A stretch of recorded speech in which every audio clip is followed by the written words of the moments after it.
Imniedi ktieb li jfakkar is-sagrifiċċju tas-7 Ġunju u l-eruq tad-Demokrazija Maltija. Dan huwa l-ktieb li nieda l-Speaker tal-Kamra tad-Deputati Anġlu Farrugia bl-isem 7 Ġunju, il-leħen tal-poplu, u li kien imniedi l-ġimgħa waqt ċerimonja li saret fil-fwajer tal-Parlament fejn l-Speaker saħaq li s-7 Ġunju m'għandux jibqa' jitqies biss bħala tifkira annwali, iżda bħala kapitlu ħaj fil-kuxjenza nazzjonali, kapitlu li jfakkar fis-sagrifiċċju, fil-kuraġġ u fl-għajta tal-poplu Malti għal ġustizzja, id-dinjità u rappreżentanza aktar ġusta.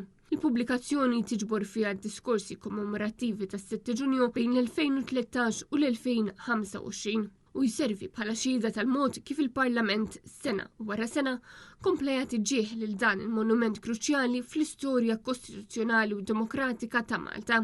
Dan il-jum ifakkar mhux biss l-4 vittmi, Carmelo Abela, Giuseppe Bajjada, Manuela Tart u Enzo Dajer, iżda wkoll fil-poplu Malti li bata, għam u talab li leħnu jinstema'. Anġlu Farrugia telna li l-Parlament għandu d-dmir li mhux biss jilleġisla iżda wkoll iħares il-memorja storika tal-pajjiż, jagħtiha ġieħ li jixirqilha u jgħaddiha lill-ġenerazzjonijiet futuri bħala wirt ta' responsabbiltà ċivika u demokratika.